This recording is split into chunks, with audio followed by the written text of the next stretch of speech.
जी यीशु जी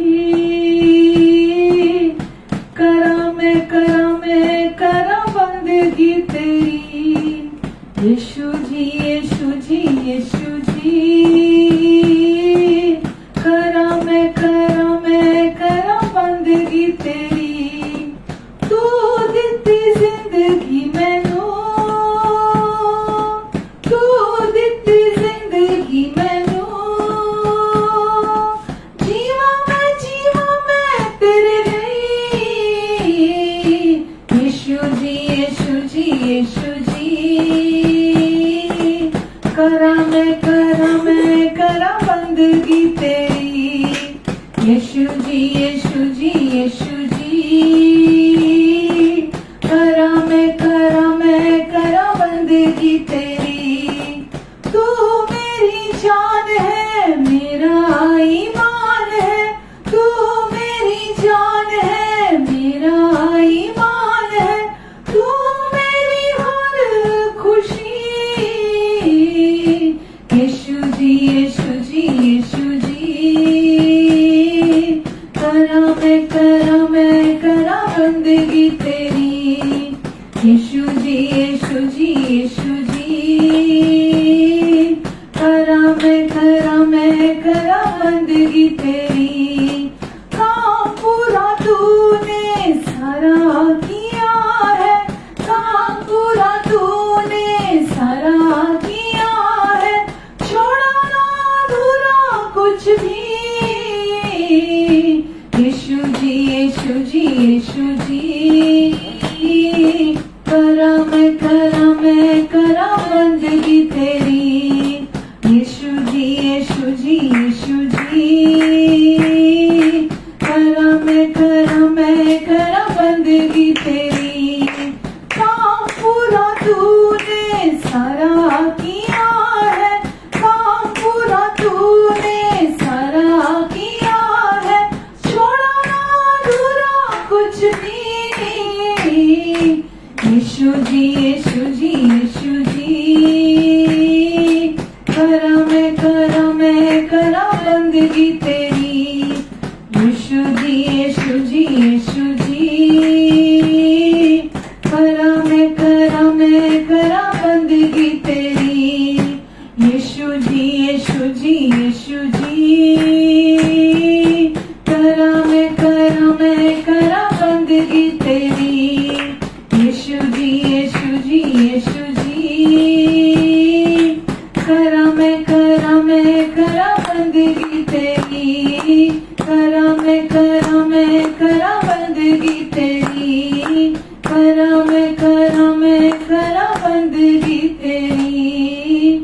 करा मैं करा बंदगी तेरी। आमीन। प्रभु यीशु, जो शांति आपने हमें दी है, जो जिंदगी आपने हमें दी है, जो प्यार आपने हमें दिया है, जो चंगाई आपने हमें दी है, जो समृद्धि आपने हमें दी है यीशु, हमें भरपूरी संपूर्णता आपने दी है यीशु, उसके लिए हम आपको दिल से धन्यवाद देते हैं यीशु। हम दिल की महिमा से आपको धन्यवाद देते हैं यीशु। और आज हम भी कहते हैं कि we love you Jesus, because पहले आपने हमसे प्यार किया। आज हम भी आपसे प्यार करते हैं यीशु, क्योंकि आप हर कदम पर हमारे साथ खड़े हैं प्रभु। आप हर कदम पर हमें संभालते हैं यीशु। आपको हर समय हमारा ख्याल है प्रभु, और आप हमेशा हमारे लिए हैं यीशु। हम आपको धन्यवाद देते हैं प्रभु जी, धन्यवाद देते हैं यीशु, आपको धन्यवाद देते हैं प्रभु जी। हालेलुया, धन्यवाद देते हैं प्रभु जी, धन्यवाद देते हैं यीशु। हालेलुया। ना सोचा मैंने कभी पाऊंगा तेरा प्यार। कभी नहीं सोचा था यीशु कि हमें कभी कोई बिना शर्तों के प्यार से प्यार करेगा, हमें कोई निस्वार्थ प्यार करेगा। हमने कभी नहीं सोचा था ये यीशु, लेकिन यीशु आपके प्यार ने हमें भर दिया है प्रभु। आपके प्यार ने हमारे जीवन से जो राख थी उसे सुंदरता में बदल दिया यीशु। हमारे उदासी को आपने हमारी जिंदगी से खत्म किया और हमें आपने अपनी स्तुति का ओढ़ना उड़ा दिया यीशु। हम धन्यवाद देते हैं प्रभु आपको यीशु। ना सोचा मैंने कभी पाऊंगा तेरा प्यार, ना पाया मैंने कभी तेरे जैसा पिया, ना सोचा मैंने कभी पाऊंगा तेरा प्यार, ना पाया मैंने कभी तेरे जैसा एक यार। प्यार है तेरा प्यार है ये मेरे लिए, प्यार है तेरा प्यार है ये मेरे लिए। ना सोचा मैंने कभी पाऊंगा तेरा प्यार, ना पाया मैंने कभी तेरे जैसा एक यार। प्यार है तेरा प्यार है ये मेरे लिए, प्यार है तेरा प्यार है ये मेरे लिए।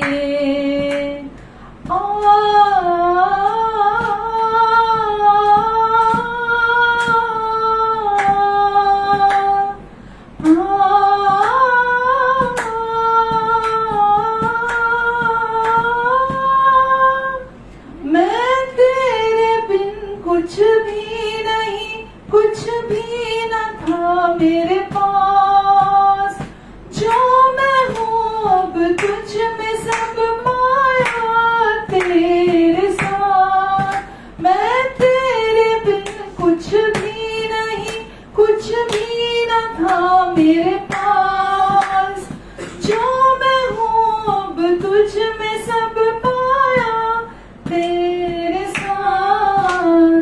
प्यार है तेरा प्यार है ये मेरे लिए, प्यार है तेरा प्यार है ये मेरे लिए।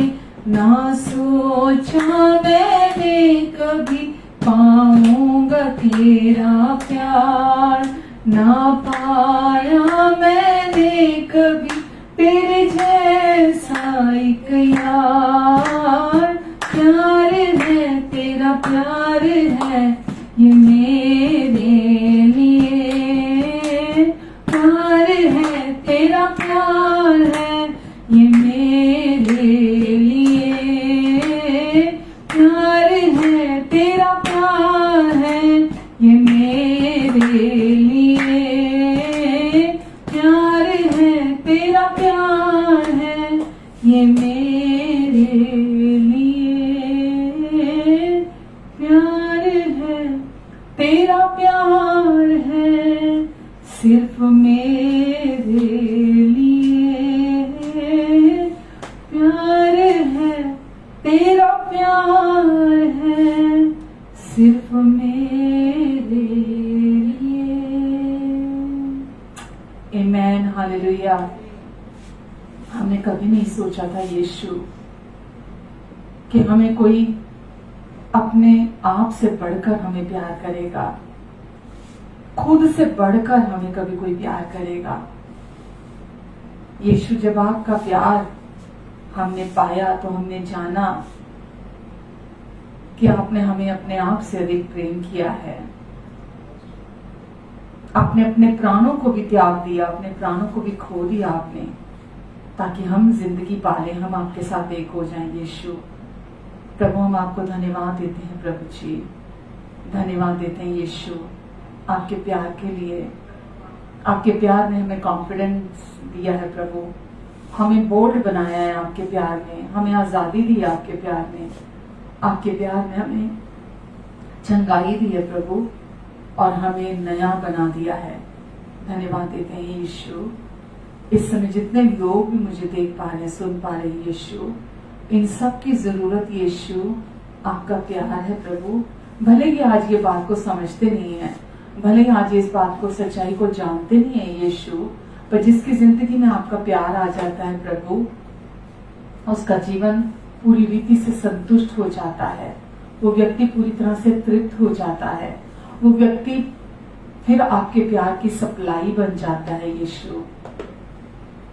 प्रभु आज आपकी सुंदरता इनके हृदयों में आ जाए यीशु, आपकी समृद्धि इनके हृदयों में आ जाए यीशु, आपका प्रेम इनके हृदयों में आ जाए यीशु।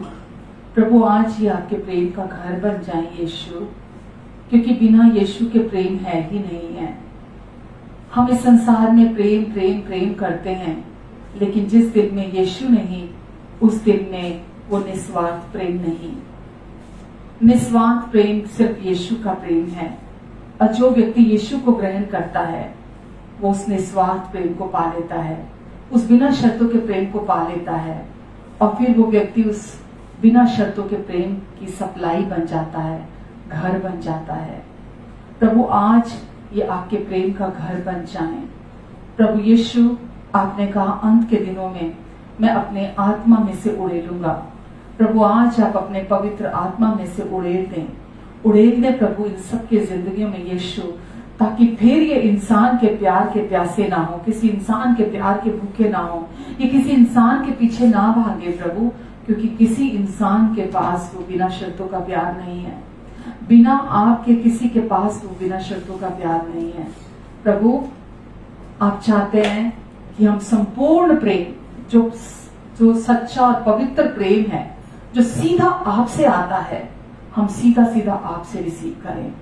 प्रभु इस समय भी जितने भी मेरे प्रियजन आपको आपके वचन को सुन रहे हैं, प्रभु ये सीधे सीधे आज आपसे आपका पवित्र प्यार रिसीव करें प्रभु यीशु के नाम से। इसी समय रिसीव करें प्रभु यीशु के नाम से। और प्रभु आज से इनके जीवन पूरी रीति से रूपांतरित हो जाएंगे, पूरी तरह से नए हो जाएंगे, बदल जाएंगे इनके जीवन प्रभु, क्योंकि जो आज ये रिसीव कर रहे हैं आपसे, इस संसार में आकर इन्होंने अभी तक उसे एक्सपीरियंस नहीं किया था, अभी तक उस प्यार को चखा भी नहीं था, आपकी भलाइयों को चखा नहीं था। पर आज प्रभु, आज ये अब आपके साथ उस अनुभव को हर दिन देखेंगे अपनी जिंदगी में प्रभु, जो आपके साथ इस रिलेशनशिप में आप हम सबको देते हैं प्रभु। मैं धन्यवाद देती हूँ यीशु आपको, आपका प्यार हमारे लिए काफी है। धन्यवाद प्रभु, आज की पूरी सर्विस के लिए धन्यवाद देती हूँ यीशु। प्रभु आज हम आपके पास बैठकर आपकी बातों को सुनना चाहते हैं, सीखना चाहते हैं यीशु। प्रभु आज हर एक के मन की आंखें खुल जाएं, हर एक के कान खुल जाएं, ताकि प्रभु आपकी बातों को सुन सकें, समझ सकें, रिसीव कर सकें। हाँ प्रभु यीशु मसीह, आपने कहा तेरे लड़के मेरे सिखलाए हुए होंगे। प्रभु आप अपने बच्चों को खुद सिखाएं, खुद सिखाएं। हाँ परमेश्वर, और आप आज इन्हें बड़ी शांति दें, अपनी बड़ी शांति से भरेंगे आज आप इन्हें। धन्यवाद यीशु, मेरी भी मदद करेंगे आप प्रभु। आपके वचन के ज्ञान के प्रकाशन मुझ में से होकर बहेंगे और लोगों के जीवनों को आज आप पूरी रीति से रूपांतरित करेंगे। धन्यवाद यीशु, धन्यवाद प्रभु। Amen, hallelujah, amen. God bless you all. Happy Sunday, happy and blessed Sunday to you all. कैसे हैं आप सब? आशा करती हूँ बहुत अच्छे होंगे। प्रभु आज फिर हमें इकट्ठा किया प्रभु ने, ताकि हम फिर से आज इकट्ठा होकर प्रभु के वचन को सुने। और बहुत लोग सुनते हैं पर सुनकर समझ नहीं पाते हैं, लेकिन परमेश्वर ने आज हमने जैसे प्रार्थना की है, परमेश्वर ने आज जरूर आज सबके लिए कार्य किया है। और आज मैं विश्वास करती हूँ कि आप सब सुनेंगे भी, और सुनने के बाद वचन को समझेंगे भी, सीखेंगे भी, और प्रभु की शांति से रिसीव करेंगे आप। आमेन, हालेलुया। तो जैसा कि आप हम जानते हैं कि हम प्रभु के वचन में से सीख रहे हैं कि प्रभु यीशु मसीह ने जो कार्य हमारे लिए क्रूस पर पूरा किया, उस कार्य के कारण आज हम परमेश्वर के सामने बिल्कुल सही ठहरा दिए गए हैं। परमेश्वर ने हमें अपने पुत्र में स्वीकार किया है और हमें अपने साथ अपनी पहचान में, वचन में लिखा है परमेश्वर धर्मी है, परमेश्वर में कोई पाप नहीं है, परमेश्वर में कोई कमी घटी नहीं है, परमेश्वर धर्मी है और परमेश्वर ने हमें अपनी पहचान में अपने पुत्र के द्वारा हमें हमेशा के लिए अपने साथ एक कर लिया है।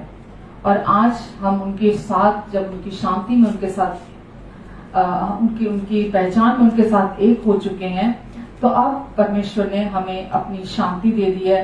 शांति जैसा कि हमने पिछले सप्ताह में भी देखा, शांति जैसा कि आपके हेल्थ के एरियाज में, आपके फाइनेंशियल एरियाज में, आपकी फैमिली के जो रिलेशनशिप्स हैं उन एरियाज में, आपके जो भी इमोशनल मेंटल हेल्थ है आपकी उन एरियाज में, जो भी आपके लाइफ के क्षेत्र हैं, परमेश्वर ने उन सब क्षेत्रों में आपको अपनी समझ से परे की शांति से भर दिया है, आपको अपनी शांति दे दी है। यीशु ने बोला इस संसार में तो तुम्हें कलेश कलेश होता है, लेकिन ढाढ़स बांधो क्योंकि मैंने इस संसार पर जय प्राप्त कर ली है। तो हमारे परमेश्वर, जैसा कि हम देख रहे हैं कि एक कवनेंट के परमेश्वर हैं, वो रोज ऐसे मूडी परमेश्वर नहीं है कि रोज अपना मन बदल दे, रोज अपना जैसे उनका मूड चेंज हो और उनका मन बदल जाए हमें लेकर। हमारे परमेश्वर मूडी परमेश्वर नहीं है। हमारे परमेश्वर अब हमेशा के लिए उन्होंने हम तक अपनी सच्चाई को पहुंचाया है और हमें बताया है कि उन्होंने हमारे साथ ये कवनेंट बांधी है, हमारे साथ ये वाचा बांधी है कि अब वो अपनी करुणा को हमारे जीवन से कभी नहीं हटाएंगे और उनकी शांतिदायक जो वाचा है जो उन्होंने हमारे साथ बांधी है वो उसे कभी नहीं तोड़ेंगे। तो परमेश्वर ने हमारे लिए इस काम को पूरा कर दिया है और हम इसको ही आज और आगे देखेंगे और हम समझेंगे इस चीज को और भी अधिक। हमें परमेश्वर के बारे में, जैसा मैंने पिछले सप्ताह कहा था, कि हम जितना अधिक जानते हैं कि परमेश्वर कौन है, उन्होंने हमारे लिए क्या कर दिया है, उनकी हमारे जीवन से क्या इच्छा है, जितना अधिक हम उन्हें जानते हैं और हम ये जानते हैं कि जो वो वायदा कर देते हैं हमारे साथ, जब हम वचन देखते हैं कि उसमें परमेश्वर ने ये प्रॉमिस किया है, तो परमेश्वर हमारे उस प्रॉमिस को पूरा करते हैं। तो आसपास की जो भी परिस्थितियां हैं, सिचुएशंस हैं, वो हम पर कभी हावी नहीं होती हैं और बजाय वो जब हम परमेश्वर के वचन को नहीं जानते हैं जब, तो वो परिस्थितियां हमें पूरी तरह से दबा लेती हैं। लेकिन अब जब परिस्थितियां विपरीत आती हैं हमारे जीवन में, उन परिस्थितियों के बावजूद परमेश्वर की शांति जो हमारे भीतर है, हम उसे अपने जीवन में अनुभव कर सकते हैं, हम प्रतिदिन देख सकते हैं। तो सबसे प्रथम तो कोई भी व्यक्ति को पहले ये समझने की जरूरत है, जानने की जरूरत है कि परमेश्वर है। जब तक वो व्यक्ति यही नहीं जानता होगा कि परमेश्वर है, तब तक वो परमेश्वर की किसी भी कही हुई बात पर विश्वास नहीं करेगा। और जब तक वो परमेश्वर की कही हुई बात पर, उनके प्रोमिसेस पर विश्वास नहीं करेगा, तब तक उसको उनका कोई भी लाभ नहीं पहुंच सकता है। तो यदि कोई व्यक्ति परमेश्वर की कही हुई बातों को समझता नहीं है या उसके साथ राजी नहीं होता, तो उसका अर्थ ये नहीं हो जाता कि किसी एक व्यक्ति के मना करने से या ना मानने से परमेश्वर झूठे ठहरते हैं। परमेश्वर सच्चे हैं और परमेश्वर बहुत लोग क्योंकि परमेश्वर को निजी तौर से जानते नहीं है, इसीलिए वो जब परमेश्वर के वचन को सुनते हैं तो वो कंफ्यूज हो जाते हैं, उनको समझ में नहीं आता। लेकिन परमेश्वर के वचन को वही व्यक्ति समझ सकता है जो पहले ये विश्वास करता है कि परमेश्वर है, और जब वो विश्वास करता है, राजी होता है परमेश्वर है, तो जो कुछ भी परमेश्वर उस व्यक्ति को कहते हैं तो वो उनकी उन बातों में से रिसीव करता, अपने लिए ग्रहण करता है। तो बहुत लोग को मैं सुनती हूँ, मैं देखती हूँ कि वो अपने जीवन में बहुत हर चीज को लॉजिकली, अपने परमेश्वर की बातों को भी, जैसे संसारिक चीजों को लॉजिकली समझना चाहते हैं, वो परमेश्वर की बातों को भी लॉजिकली समझना चाहते हैं। इससे मेरा क्या मतलब है ये बात कहने का कि परमेश्वर आत्मा है, वचन में लिखा है, और बिना परमेश्वर के आत्मा को रिसीव किए आप परमेश्वर की बातों को समझ नहीं सकते हैं, उनमें से रिसीव नहीं कर सकते हैं। क्योंकि कुछ भी अगर वचन में लिखा गया है तो वो बातें आपके सर के ऊपर से निकलेंगी, आपको समझ में नहीं आएंगी। जबकि परमेश्वर की बातें बहुत ही सामर्थी लेकिन बहुत साधारण रीति से समझाई गई हैं। पर क्योंकि व्यक्ति के पास परमेश्वर का आत्मा नहीं है, उसने रिसीव नहीं किया अभी तक, इस वजह से वो परमेश्वर की बातों को समझ नहीं पाता है। बिल्कुल उस तरह से जैसे एक छोटी चींटी रहती है, छोटी चींटी कभी भी मानव जो हृदय है या मानव जो मस्तिष्क है उसको समझ नहीं सकती। वो अगर अपने छोटे से मस्तिष्क से, छोटी सी अपनी समझ से अगर चींटी मनुष्य को समझने की कोशिश करे तो वो नहीं समझ सकती। तो इसका अर्थ ये नहीं है कि मानवीय सच्चाई को वो झुठला सकती है, उसका इनकार मानवीय सच्चाई को झुठला देगा। तो मनुष्य भी कभी कभी ऐसा ही बर्ताव करता है कि उसको अपनी छोटी सी समझ से वो परमेश्वर की बातों को समझने की कोशिश करता है। वो अपनी थोड़ी सी समझ से परमेश्वर की महान चीजों को समझने की कोशिश करता है, वो कभी नहीं समझ सकता, कभी नहीं समझ सकता। लेकिन जब वो व्यक्ति ये विश्वास करता है कि परमेश्वर है, वो विश्वास करता है कि परमेश्वर भले पिता है, वो विश्वास करता है कि परमेश्वर प्रेमी पिता है, दयालु है, दया के धनी है, वो कृपालु पिता है, वो मुझसे अपने पूरे दिल से प्यार करते हैं, मुझे मेरी कमियों के साथ प्यार करते हैं। जब कोई व्यक्ति परमेश्वर की सच्चाई के साथ राजी होता है और विश्वास करता है तो वो परमेश्वर की जो भी बातें जब पढ़ता है उसको रिसीव करता है। वचन में लिखा है, यीशु ने कहा मेरी बातें आत्मा भी है और जीवन भी है। तो जब कोई व्यक्ति परमेश्वर के वचन को पढ़ता है, पढ़कर उनके साथ राजी होता है, तो वो बातें जो परमेश्वर के प्रेम की बातें, उनके अनुग्रह की बातें, नई वाचा की जो बातें हैं, जो यीशु के क्रूस पर पूरा हुआ कार्य की जो बातें हैं, जब व्यक्ति उसको रिसीव करता है अपने अंदर, तो वचन कहता है कि यीशु कहते हैं कि मेरी बातें आत्मा भी हैं और जीवन भी हैं। तो आप निरंतर उनके आत्मा में से रिसीव करते हैं। परमेश्वर का आत्मा आप पर उन सच्चाइयों को रिवील करता है और आप परमेश्वर की बातों में से सीखते हैं। आमीन। तो सबसे पहले आपको ये समझने की जरूरत होती है कि परमेश्वर है और परमेश्वर अच्छे और भले पिता हैं, और आपको उनके वचन के साथ अपने आप को अलाइन करना होता है, आपको उनके वचन के साथ राजी होना होता है। जब आप उनके वचन के साथ जो यीशु ने आपके लिए कर दिया, आप उसके साथ अपने आप को रिलेट करते हैं, तो आपके जीवन में परमेश्वर की हीलिंग और परमेश्वर का कार्य पूरा होता है। आप परमेश्वर के साथ, वचन में लिखा है कि क्रूस के द्वारा परमेश्वर ने हमारा अपने पुत्र के साथ मेल मिलाप कर लिया है, और आज हमारा उनके साथ मेल मिलाप करा दिया गया है सब, क्योंकि परमेश्वर ने जो कुछ स्वर्ग में है, जो कुछ पृथ्वी पर है, सब कुछ को इकट्ठा करके अपने पुत्र में एक कर लिया है, और हमें उसके साथ हमेशा के लिए धर्मी ठहरा दिया है। आगे हम चीजों को और देखेंगे कि परमेश्वर ने अपने वचन में नई वाचा में हमारे लिए क्या क्या कर दिया है। जैसा कि यशाया में हमने देखा था, आज मैं इसको और डिटेल में जाऊंगी कि चाहे पहाड़ हट जाएं, पहाड़ियां टल जाएं, लेकिन मेरी करुणा तुम पर से कभी नहीं हटेगी और मेरी शांतिदायक वाचा मैं कभी नहीं तोड़ूंगा।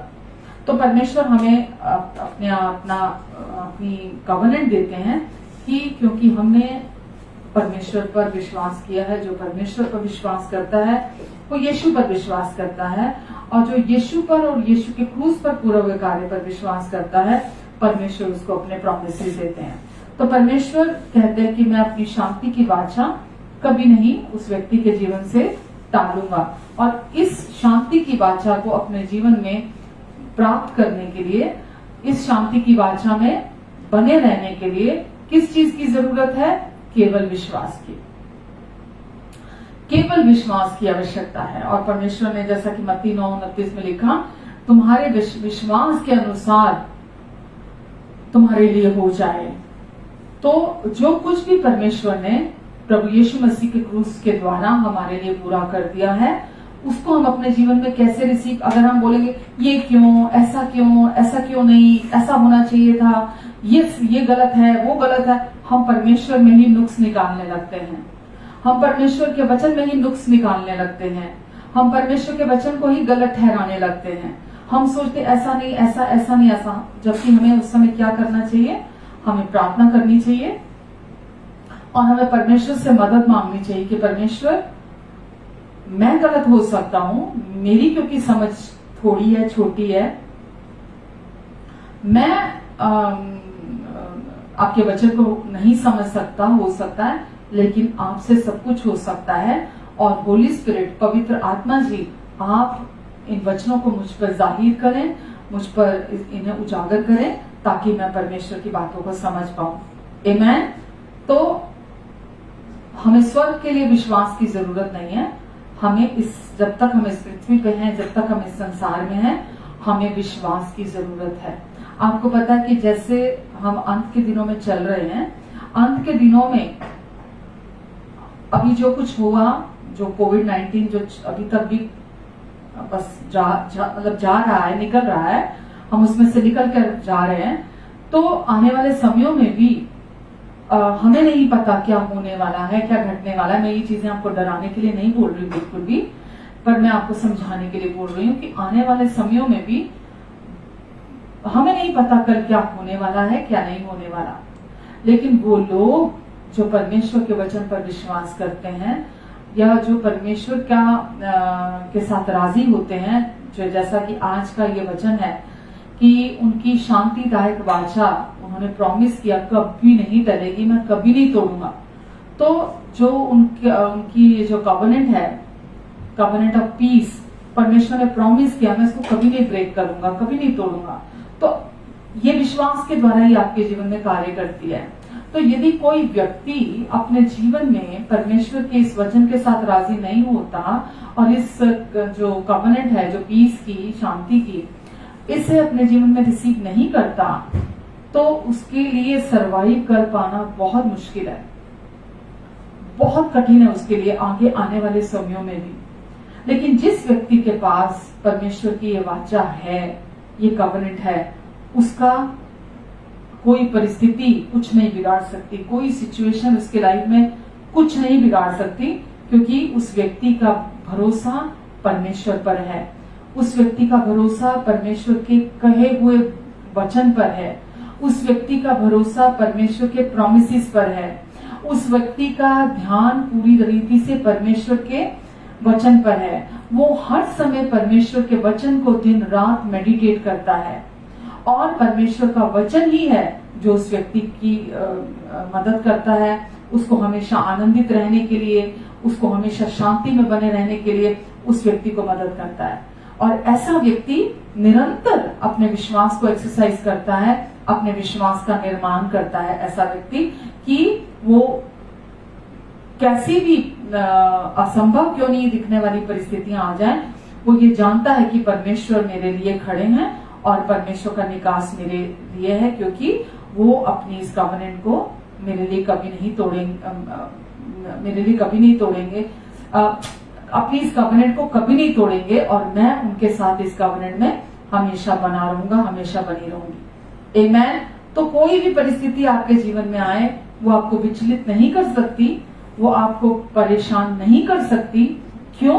क्योंकि अब आप जानते हैं कि आप परमेश्वर के साथ पूरी रीति से शांति में हैं, और अब वो कैसी भी परिस्थिति क्यों नहीं है, वो हमेशा आपको संभाल कर रखेंगे। परमेश्वर की शांति कोई व्यक्ति कमा नहीं सकता, खरीद नहीं सकता, कुछ भी पा लेने से ये शांति नहीं आ जाती है, ये परमेश्वर की ओर से आती है।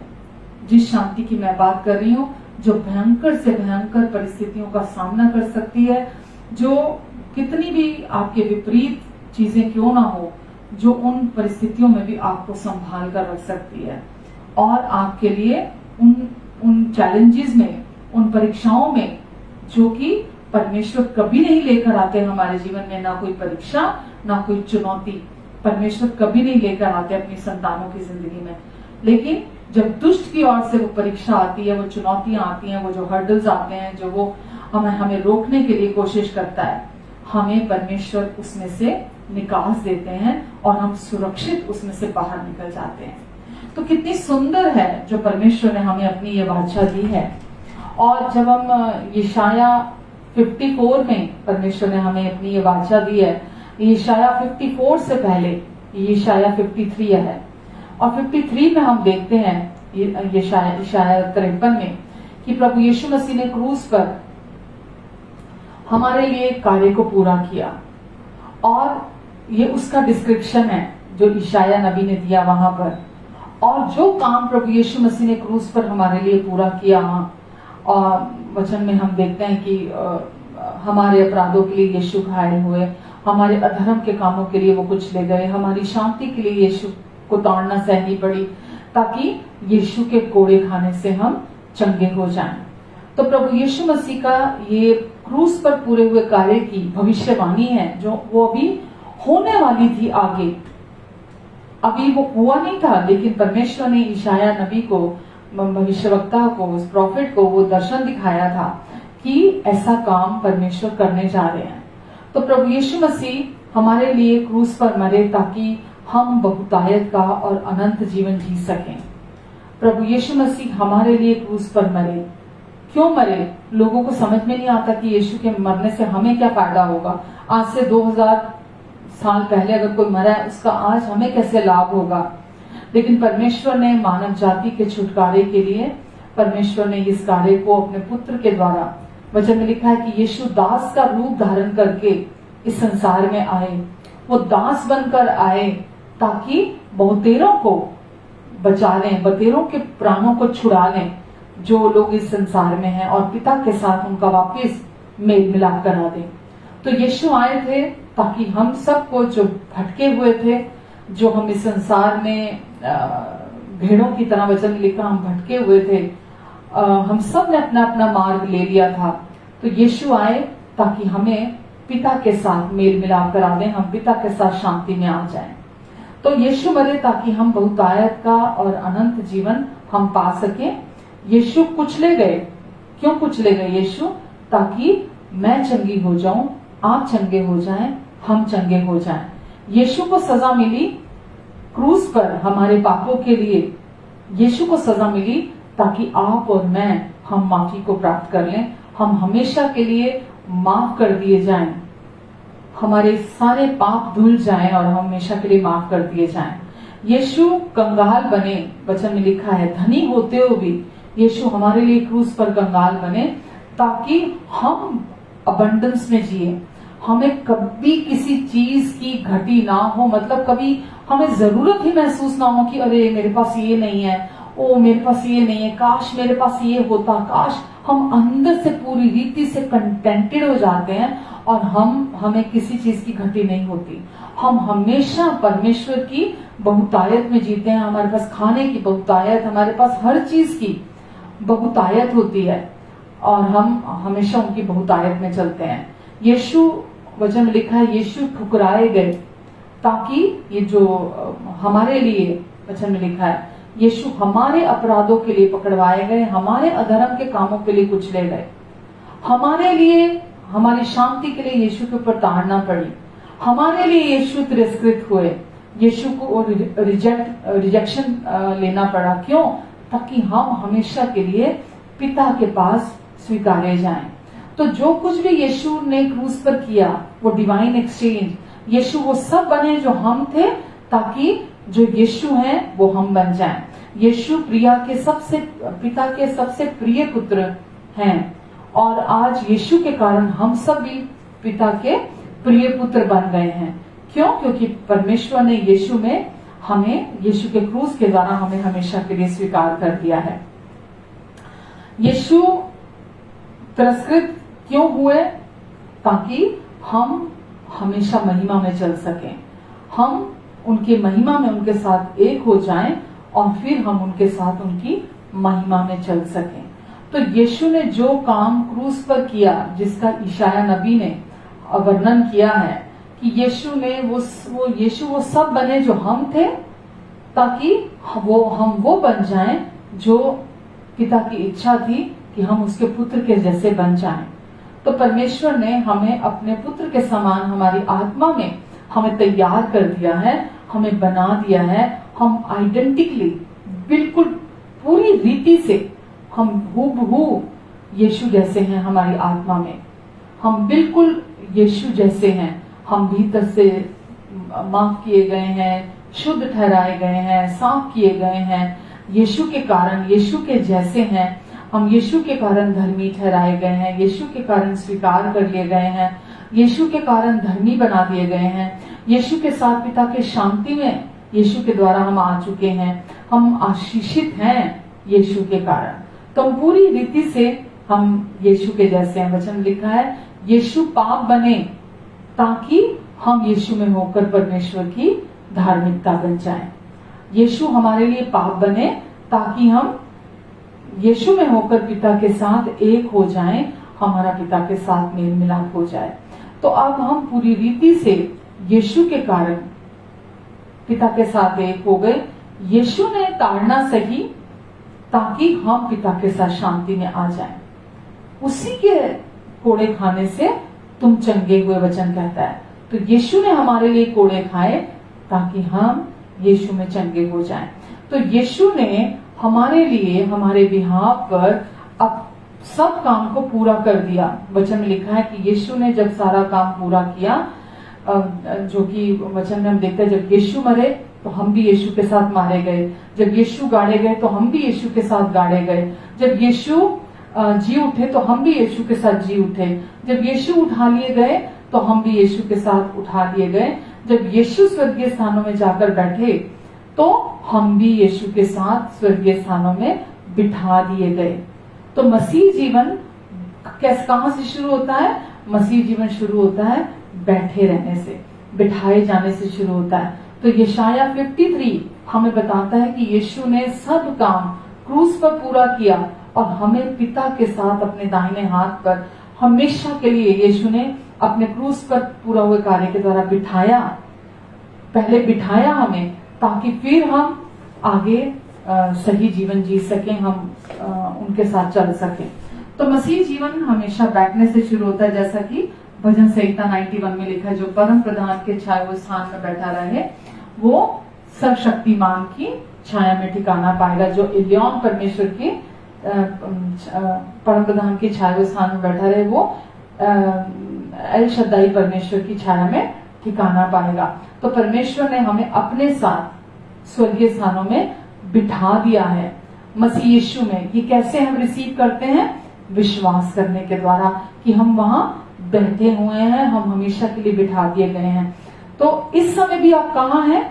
इस समय भी आप, भले ही मैं जैसे यहाँ चेयर पे बैठी हुई दिखाई दे रही हूँ, आप मेरे सामने बैठे हुए हैं, भले ही हम इस समय यहाँ इस संसार में बाहरी तौर पर बैठे हुए हैं, लेकिन वचन हमें बताता है कि हम प्रभु यीशु मसीह के साथ स्वर्गीय स्थानों में हम इस समय भी बैठे हुए हैं। तो मसीह जीवन कैसे शुरू होता है? उसकी शुरुआत कैसे होती है? बैठने से शुरू होती है।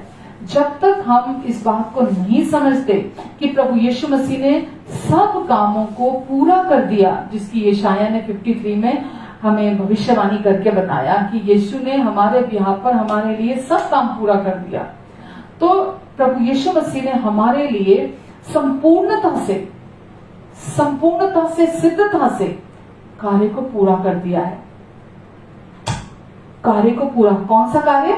हमारी माफी का, हमारी एक्सेप्टेंस का, जो हमें स्वीकार, हम हमेशा अंदर से तिरस्कृत, रिजेक्टेड फील करते थे, हम कंडेम फील करते थे।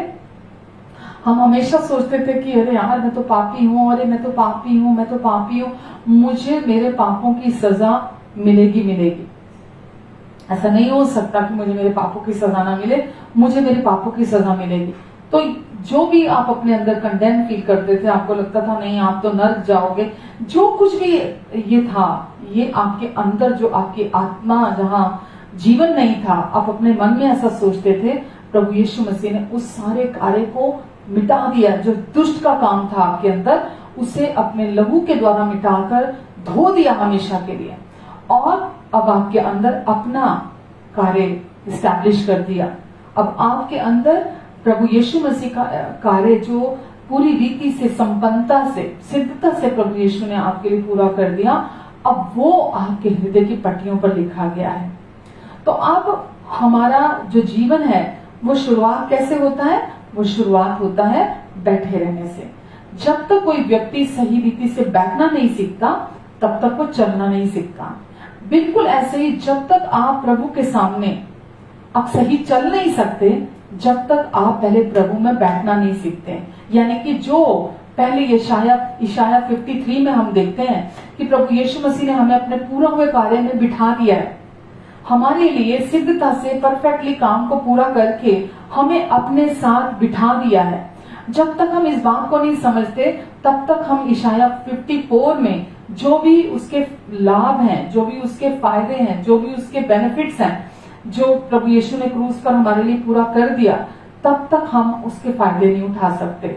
जब तक हम 53 को नहीं समझते, इफिसियों चैप्टर 5 में लिखा है कि अब हम ज्योति की संतान की तरह चले। पहले हम अंधकार की संतान थे, लेकिन अभी हम प्रभु के योग्य चाल चले कि अब हम ज्योति की संतान है। तो हम तब तक नहीं चल सकते ज्योति की संतान की तरह, यानी कि पवित्रता में, आत्मा की अगुवाई में हम तब तक नहीं चल सकते जब तक हम इशाया 53 को समझते नहीं है। तो पहले इशाया 53 में जो कि भविष्यवाणी थी आने वाले समय की, जो प्रभु यीशु मसीह के लिए की गई थी, पहले हम उससे समझते हैं। फिर हम आज पहले हम अपनी जो प्रेजेंट हमारी पोजीशन है, पहले हम उसको समझते हैं कि अब हम आज कहाँ हैं। प्रभु यीशु मसीह ने आज हमें अपने पूरे हुए कार्य में हमेशा के लिए बिठा दिया है, हमें इस्टेब्लिश कर दिया अपने उस पूरे हुए कार्य में। तो जब तक हम इस सच्चाई को पहले नहीं समझते, हम कोशिशें करते हैं कि मैं क्या करूं, मुझे क्या करना है ना, मुझे इस रेस को कंप्लीट करना है जो शायद इनकम्प्लीट है। आप इनकम्प्लीट में शामिल नहीं किए गए। प्रभु यीशु मसीह ने आपके लिए सब काम क्रूस पर पहले ही पूरा कर दिया है।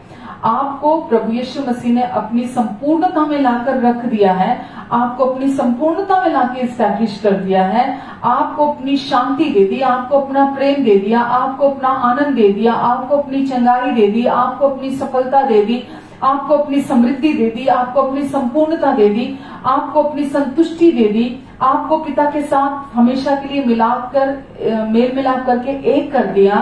आपको वचन में जैसा भी मैंने पढ़ा कि अब वो धनी होते हुए भी आपके लिए कंगाल बने, वो प्रभु यीशु मसीह आपके लिए रोगी बने ताकि आप चंगे हो जाएं। प्रभु यीशु मसीह को रिजेक्ट किया गया, तिरस्कार किया गया ताकि आप हमेशा के लिए स्वीकार कर लिए जाएं। तो प्रभु यीशु मसीह ने आपके लिए पहले ही सब काम को पूरा करके आपको स्वर्गीय स्थानों में, स्वर्ग में पहुंचा दिया और आपको पिता के दाहिने हाथ पर बिठा दिया। आप इस समय भी वहां बैठे हुए हैं। जब आप वहां बैठे हुए हैं, परमेश्वर ने पहले इस काम को आपके लिए पूरा कर दिया। तो आज परमेश्वर आपसे और मुझसे क्या चाहते हैं कि अब उन्होंने कहा कि अब मेरी ये जो वाचा है, जो ये शांति की वाचा है, मैं इसे अब कभी नहीं तोड़ूंगा। तुझे मेरी इस वाचा को याद रखना है कि मैं कभी नहीं तोड़ूंगा। मैंने तेरे लिए सब काम पूरा करके तुझे वहां बिठा दिया है। और अब तू जब तक इस संसार में, जैसे मैंने अभी बोला कि आपको स्वर्ग पहुंचकर विश्वास करने की जरूरत नहीं है चीजों के लिए। जब तक आप इस संसार में हैं, इस धरती पर हैं, तब तक ही आपको विश्वास करने की जरूरत पड़ती है। आपको इस संसार में रहते हुए शांति की जरूरत है, क्योंकि इस संसार में तो कलेश कलेश कलेश है। स्वर्ग में कलेश नहीं है। स्वर्ग में प्रभु की उपस्थिति है। जहां प्रभु की उपस्थिति है वहां कोई कमी घटी नहीं है। तो वहां आपको विश्वास एक्सरसाइज करने की जरूरत नहीं है। वहां आपको सब कुछ, आप वहां होंगे जहां सब कुछ, जहां प्रभु है वहां सब कुछ है उनकी उपस्थिति में। तो आज जब हम यहाँ हैं तो हमें केवल प्रभु, जो यीशु ने हमारे लिए क्रूस पर कार्य पूरा कर दिया, जो वो करने आए थे, हमें उससे उसको विश्वास से अपने जीवन में रिसीव करने की जरूरत है। तो आप जब तक यीशु के उस पूरा हुए कार्य को, जो उन्होंने आपके लिए कर दिया, जब तक आप उसका आनंद नहीं उठाते, प्रभु के पूरा हुए कार्य का आनंद नहीं उठाते तब तक आप ना तो पवित्रताई में चल सकते हैं और ना आप आत्मा की अगुवाई में चल सकते हैं। जब आप उसमें आनंदित होना सीख जाते हैं जो यीशु ने आपके लिए कर दिया, तो फिर आप पवित्रताई में भी चलते हैं और आप आत्मा की अगुवाई में भी चलते हैं प्रभु की। आमेन। आप समझ पा रहे हैं? तो सबसे पहले हमें जो काम यीशु ने हमारे लिए पूरा कर दिया, आज आप एक लिस्ट बनाइए, आप बैठिए और आप लिखिए कि यीशु ने आपके लिए क्रूस पर क्या क्या काम पूरा कर दिया है।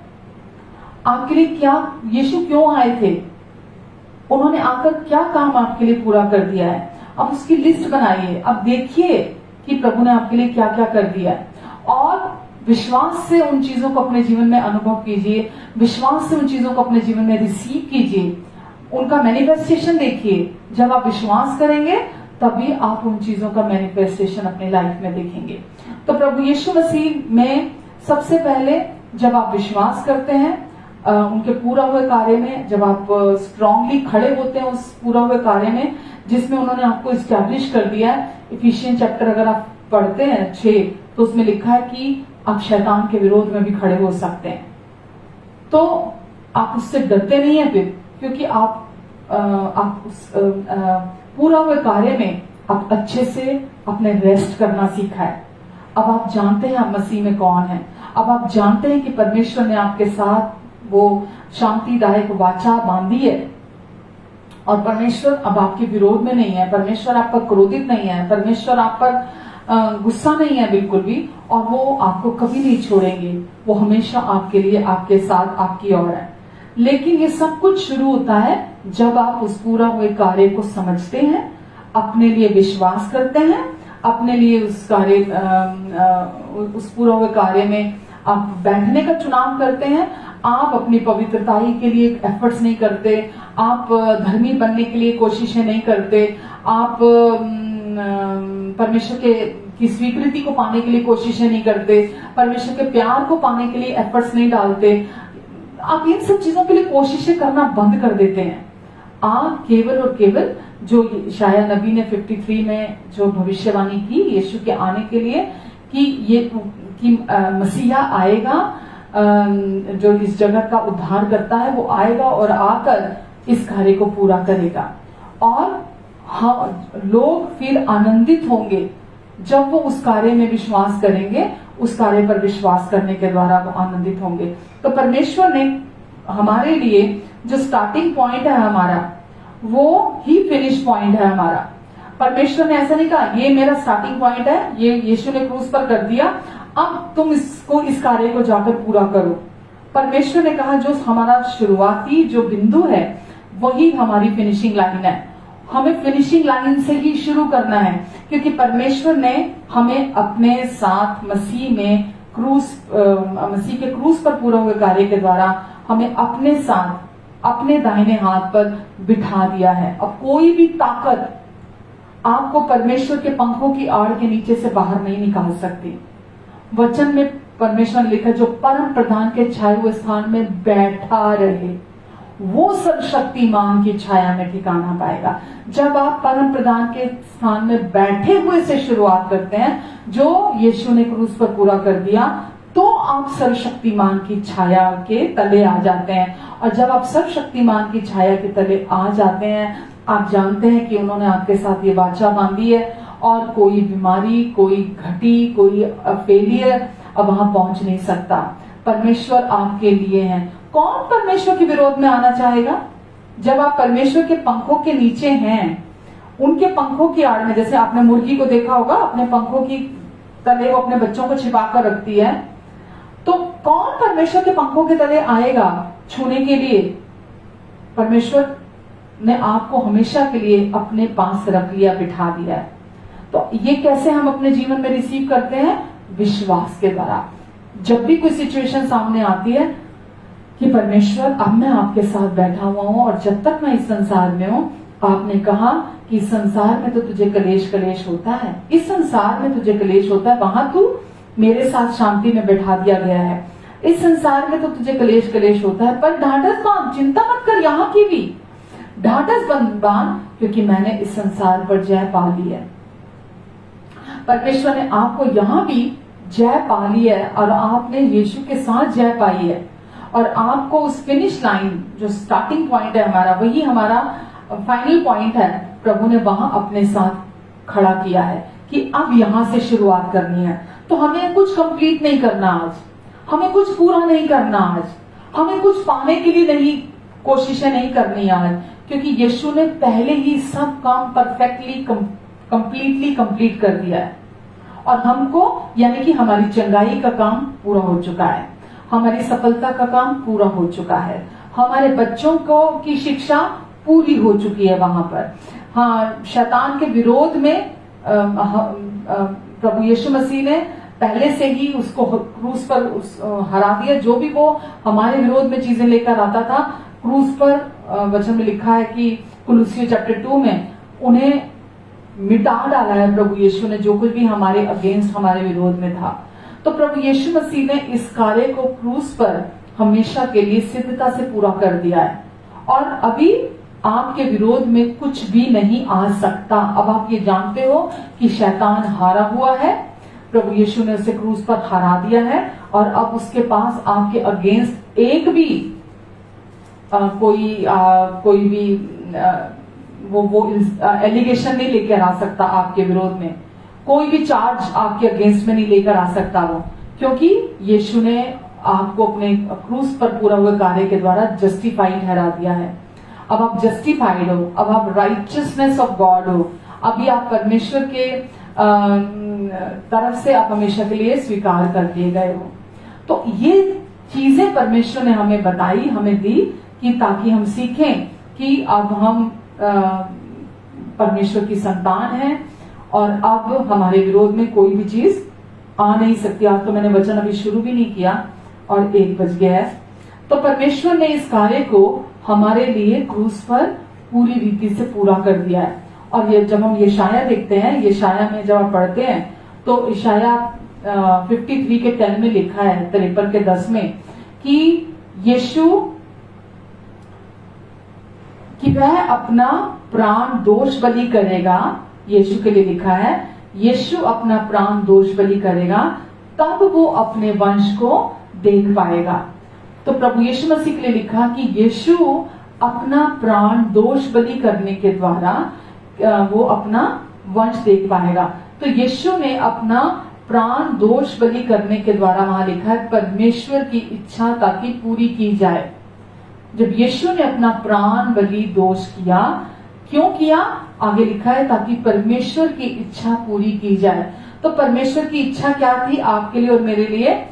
परमेश्वर की इच्छा थी ताकि जब यीशु अपना प्राण दोष बलि करें हमारे पापों के लिए, अपने प्राणों की बलि दे दें। आगे लिखा है, परमेश्वर की इच्छा थी कि बहुत लोग जो परमेश्वर के इस पूरा हुए कार्य पर विश्वास करेंगे, वो परमेश्वर के सामने बिना कर्मों के धर्मी ठहराए जाएंगे। परमेश्वर की इच्छा पूरी होगी कि यीशु तो अपना प्राण दोष बलि करके चढ़ा देंगे, और जो कोई भी यीशु के उस बलिदान पर विश्वास करेंगे, वो परमेश्वर के सम्मुख हमेशा के लिए धर्मी ठहराए जाएंगे, क्योंकि यीशु उनके पापों और अपराधों का दोष अपने ऊपर ले लेंगे। तो आज आपके और मेरे, हम सबके पापों और अपराधों का दोष प्रभु यीशु मसीह पर डाल दिया गया है। वो पहले ही हो चुका है। हमारे पापों का और अपराधों का दोष हमारे ही अपराधों के लिए वो घायल हुआ। वचन कहता है, हमारे अधर्म के कामों के लिए यीशु को कुचला गया। तो हमारे पाप, हमारे अपराध, चाहे वो पास्ट के थे, प्रेजेंट के हैं या आने वाले कल के हैं, वो सारे के सारे यीशु के ऊपर डाल दिए गए, ताकि परमेश्वर की इच्छा पूरी हो और हम परमेश्वर के समान बन जाएं। हमारे आत्मा में परमेश्वर का जीवन आ जाए, हम उनके साथ उनकी पहचान में एक हो जाएं। परमेश्वर पवित्र हैं, हम उनके साथ एक हो जाएं। परमेश्वर धर्मी हैं, हम उनके साथ एक हो जाएं। परमेश्वर सिद्ध हैं, हम उनके साथ एक हो जाएं। परमेश्वर की रोग के साथ कोई पहचान नहीं है, हम भी परमेश्वर के साथ एक हो जाएं। परमेश्वर पाप से नफरत करते हैं, हम भी आज पाप से नफरत करते हैं। लोग सोचते हैं कि जब वो सुनेंगे, प्रचारक बोलते हैं कि जब आप उन्हें कहेंगे कि परमेश्वर ने उनके सारे पापों को, अपराधों को यीशु के ऊपर डाल दिया, अब परमेश्वर उन पर क्रोधित नहीं है, तो लोग पाप करने लगेंगे। वो इस सच्चाई को समझते ही नहीं है कि परमेश्वर की पावर जब अंदर आ जाती है, उनके अनुग्रह की सामर्थ जब अंदर आ जाती है, तो वो व्यक्ति को पाप का इनकार करने के लिए मदद करती है, सामर्थ देती है। तो यीशु ने अपना प्राण दोष बलि किया। ये सब किस लिए कर रहे हैं यीशु, मालूम है आपको? ताकि हम परमेश्वर के साथ शांति में आ जाएं। ये सब कुछ पहले यीशु ने किया। हम ऐसे ही एक दिन परमेश्वर के साथ शांति में नहीं आ गए, पर प्रभु यीशु मसीह ने ये सब काम को पूरा किया ताकि हम परमेश्वर के साथ शांति में आ जाएं। हम उस शांति की वाचा को अपने जीवन में रिसीव करें जो परमेश्वर ने हमें दी थी। तो प्रभु यीशु मसीह ने अपना प्राण दोष बलि करने के लिए दे दिया, ताकि आगे लिखा है इशाया 53 के 10 में, तब वह अपने वंश को देखेगा। आज हम किसके वंशज हैं? हमारे अंदर किसका डीएनए है? आज हमारे अंदर परमेश्वर का डीएनए है। अब जो व्यक्ति भी यीशु पर विश्वास करता है, परमेश्वर उस व्यक्ति को अपने साथ एक कर लेते हैं। जब हम एक हो जाते हैं परमेश्वर के साथ, तो अब हमारा डीएनए पहले आदम का डीएनए नहीं है, हमारे अंदर हमारे माता पिता का डीएनए नहीं है, अब हमारे अंदर परमेश्वर का डीएनए हमारे अंदर आ जाता है। हमारे वचन लिखा, शरीर का प्राण तो लहू ही में है, तो हमारा लहू, हमारा ब्लड परमेश्वर प्योरीफाई कर देते हैं, हमारे अंदर परमेश्वर का जीवन आ जाता है। और लिखा है कि यीशु ने अपना प्राण दोष बलि इसीलिए किया ताकि वो अपना वंश को देखे। तो अगर आप पद 11 देखते हैं तो वहां लिखा है, ताकि वो अपने इस पूरे हुए कार्य के द्वारा यीशु अपने वंश को देखेगा, वो अपने वंश को देखेंगे और संतुष्ट और तृप्त होगा। तो यीशु ने अपने प्राण दोष बलि होने के लिए दे दिए ताकि वो अपने वंश को अपने साथ एक देख सकें, ताकि वो अपने वंश को पिता के साथ मेल मिलाप कर सके और उनके साथ हमेशा के लिए शांति में आ सके। तो ये तस्वीर यही खत्म नहीं होती है कि ये शायद 53 और 54 बीच में चैप्टर ब्रेक हो जाता है, ये अभी आगे चलता है। और यहाँ जो यीशु का कार्य है पूरा हुआ, उसको अभी कंटिन्यूटी में है वो। तो ये शायद 54 में भी अगर आप देखते हैं तो उसमें लिखा है, बहुत सारी चीजों को रिकॉर्ड किया गया वहां पर भी जो यीशु पूरा करने के लिए जा रहे थे। यीशु ने जो हमारे लिए अपना जीवन दिया। हे बांझ, इशाया 54 1-3 में लिखा है, हे बांझ तू जो पुत्रहीन है जय जयकार कर, तू जिसे प्रसव पीड़ा नहीं हुई है गला खोल कर जय जयकार कर और पुकार, क्योंकि त्यागी हुई के लड़के सुहागिन के लड़कों से अधिक होंगे, क्योंकि परमेश्वर का यही वचन है। आगे लिखा है, अपने तंबू का स्थान चौड़ा कर और तेरे डेरे के पट लंबे किए जाएं, हाथ मत रोक, रस्सियों को लंबी और खूंटों को दृढ़ कर, क्योंकि तू दाहिने बाएं फैलेगी और तेरा वंश जाति जाति का अधिकारी होगा और उजड़े हुए नगरों को फिर से बसाएगा। आमीन। तो यहाँ पर जो नबी है, जो प्रॉफिट है, वो कह रहा है कि ये भविष्यवाणी आज के लिए है, हमारे लिए अभी भी ये भविष्यवाणी चल रही है कि गला खोलो, जोर से चिल्लाओ, आनंद जय जयकार करो और आनंदित हो। और क्योंकि जो बांझ, वहां वह शब्द लिखा है कि बांझ तू जय जयकार कर। हम भीतर से अपने आप को जो बांझ महसूस करते हैं, क्योंकि परमेश्वर के साथ हमारा जब रिलेशनशिप नहीं होता पाप की वजह से, तो हम अपने अंदर बांझ महसूस करते हैं। बांझ सिर्फ कोख बांझ होना बांझ नहीं है, हमारे जीवन बंजर होना, हमारे जीवन में कोई फल ना होना ना, वो भी हमारे अंदर ऐसा हमें महसूस कराता है। तो लिखा है कि हे बांझ आगे बढ़, आगे बढ़ो और जय जयकार। क्यों? जो यीशु ने कर दिया था क्रूस पर, तो उसकी वजह से जो क्रूस पर काम पूरा कर दिया, उसकी वजह से लिखा था कि हे बांझ तुम आगे बढ़ और जय जयकार के गीत गा और आनंदित हो, क्योंकि वचन वहां वादा करता है, क्योंकि त्यागी हुई के पुत्र जो हैं, लड़के जो हैं, त्यागी हुई के लड़के सुहागिन के लड़कों से अधिक होंगे। तो यहां पर वो कह रहा है कि परमेश्वर के लोग जो थे वो पाप के कारण उजड़ गए थे, पाप की वजह से उनके जीवन उजाड़ दिए गए थे। और वो यहाँ दिखा रहा है कि पाप ने लोगों को बुरी तरह से कुचल दिया था और उस वजह से उन्हें कोई उम्मीद अपने जीवन में नहीं दिखती थी लोगों को। तो पाप की वजह से ही हम सजा एक्सपेक्ट करते हैं, पाप की वजह से ही हम रिजेक्शन को एक्सपेक्ट करते हैं अपने जीवन में, पाप की वजह से ही हम बीमारी को भी एक्सपेक्ट करते हैं अपने जीवन में, पाप की वजह से ही हम अपने जीवन में मृत्यु को भी एक्सपेक्ट करते हैं। तो पाप की वजह से ही हम डिप्रेशन, गंदी बीमारियां, जो कुछ भी दुष्ट के काम है, पाप की वजह से ही अपने अंदर ऐसा महसूस करते हैं। तो लिखा है कि पाप जो था उसकी वजह से लोग कुचले हुए महसूस करते थे, लेकिन वचन ने इसी को लिखा है, यशाया 49 के 14 में लिखा है कि वहां जब लोग थे उस समय में सिय्योन में, तो वो सोचते थे कि परमेश्वर ने उन्हें भुला दिया है, परमेश्वर उन्हें भूल गए हैं और परमेश्वर ने उन्हें त्याग दिया है। तो आज भी लोग ऐसा ही सोचते हैं कि परमेश्वर उन्हें भूल गए हैं, परमेश्वर ने उन्हें त्याग दिया है, परमेश्वर उन्हें की वजह की तरफ से वो कुचले जा रहे हैं, है ना, परमेश्वर ने उन्हें त्याग दिया है, भुला दिया है हमेशा के लिए। पर परमेश्वर पाप के कारण जो परमेश्वर कभी भी, हम वचन देखते हैं, परमेश्वर अपने लोगों से बहुत प्यार करते हैं और परमेश्वर कभी भी अपने लोगों के साथ को सजा नहीं देते। परमेश्वर पाप के, जहां पाप है वहां परमेश्वर नरमी नहीं बरस सकते। तो यीशु के क्रूस से पहले परमेश्वर, जब जो लोग थे वहां पर पाप के कारण उनके जीवन में, क्योंकि पाप था तो इस वजह से उनके जीवन में परमेश्वर का न्याय देख रहे थे। वो पाप की वजह से, जहां पाप था वहां न्याय को देख रहे थे, और क्योंकि परमेश्वर ने उन्हें त्याग दिया था तो इस वजह से वो उजाड़ छोड़ दिए गए थे, वो बंजर छोड़ दिए गए थे, वो वीरान छोड़ दिए गए थे। लेकिन परमेश्वर उन्हें भूले नहीं थे। अगर परमेश्वर उन्हें भूल जाते तो परमेश्वर उनके लिए यीशु को कभी भी क्रूस पर मरने के लिए नहीं भेजते। तो वो उजाड़ जरूर थे, बंजर जरूर थे, लेकिन परमेश्वर उन्हें भूले नहीं थे। तो जैसे कि आज अगर आप लोगों से कहें कि परमेश्वर अच्छे हैं, परमेश्वर भले हैं, परमेश्वर प्यार करते हैं, तो वो बोलते हैं हाँ ठीक है, परमेश्वर अच्छे हैं, लेकिन जब सिचुएशन आती है वो बोलते नहीं, इतने भी अच्छे नहीं है परमेश्वर।